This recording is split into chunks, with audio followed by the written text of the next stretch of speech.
नमस्ते दोस्तों, आज हम आपको एक आईएएस अधिकारी की कहानी सुना रहे हैं। 3 बार फेल होने पर भी हार नहीं मानी। जाने यूपीएससी 2014 में AIR 1 हासिल करने वाली इरा सिंघल के संघर्ष की कहानी।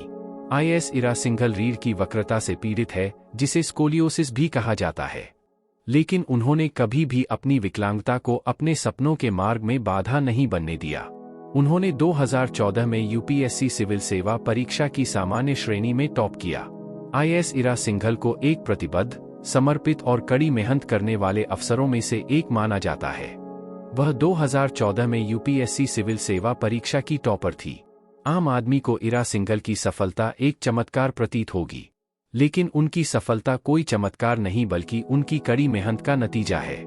जैसा कि कहावत है, ईश्वर उनकी मदद करता है जो खुद की मदद करते हैं। आइए जानते हैं इरा का आईएएस बनने तक का सफर कैसा रहा। इरा का जन्म यूपी के मेरठ जिले में हुआ था। उन्होंने अपने बचपन के 7 से 8 साल मेरठ में ही बिताए, जिसके बाद वह अपने परिवार के साथ दिल्ली शिफ्ट हो गईं।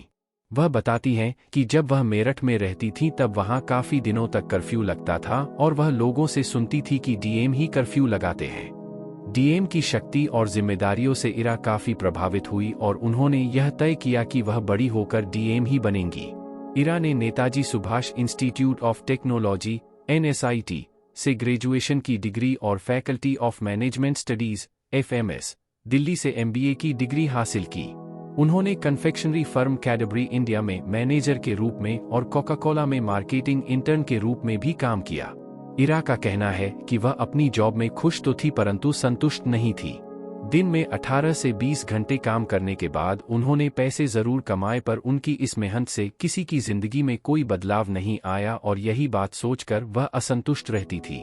इसीलिए उन्होंने अपने बचपन का आईएएस बनने का सपना पूरा करने का निर्णय लिया।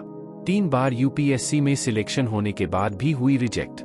इरा सिंघल ने वर्ष 2010, 2011 और 2013 में यूपीएससी सिविल सेवा परीक्षा दी। वर्ष 2011 में उनका नाम फाइनल सिलेक्शन लिस्ट में तो आया, परंतु उन्हें कोई भी सर्विस अलॉट नहीं की गई। इरा ने इसके उत्तर में आयोग के खिलाफ मुकदमा दायर किया, जहां उनसे कहा गया कि इरा की विकलांगता किसी भी विकलांगता श्रेणी में नहीं थी, इसलिए उनका मुकदमा खारिज कर दिया गया। आयोग द्वारा मुकदमे को खारिज करने के बाद वह केंद्रीय प्रशासनिक न्यायाधिकरण में गई। लंबे धैर्य के बाद उन्होंने 2014 में अपना केस जीता और उन्हें आईआरएस सर्विस के लिए चयनित किया गया। यह फैसला उनके 2014 के मेंस परीक्षा से पहले आया। इरा ने एक आखिरी प्रयास समझकर ये परीक्षाएं दी। इरा सिंघल ने 2014 में यूपीएससी सिविल सेवा परीक्षा की सामान्य श्रेणी में टॉप किया। इरा के पिता राजेंद्र सिंघल और उनकी मां अनीता सिंघल 2014 की यूपीएससी परीक्षा में उसकी सफलता से खुश और आश्चर्यचकित थे, क्योंकि इरा के सपने हकीकत में बदल रहे थे। इरा रीढ़ की वक्रता से पीड़ित है, जिसे स्कोलियोसिस भी कहा जाता है, लेकिन उन्होंने कभी भी अपनी विकलांगता को अपने सपनों के मार्ग में बाधा नहीं बनने दिया। उनकी विकलांगता ने उन्हें उनके लक्ष्यों के लिए काम करने से कभी नहीं रोका। इरा ने आईएएस अधिकारी बनने के लिए कड़ी मेहनत की। उनका कहना है कि देश की सेवा करने की उनकी इच्छा के कारण यह सब हुआ।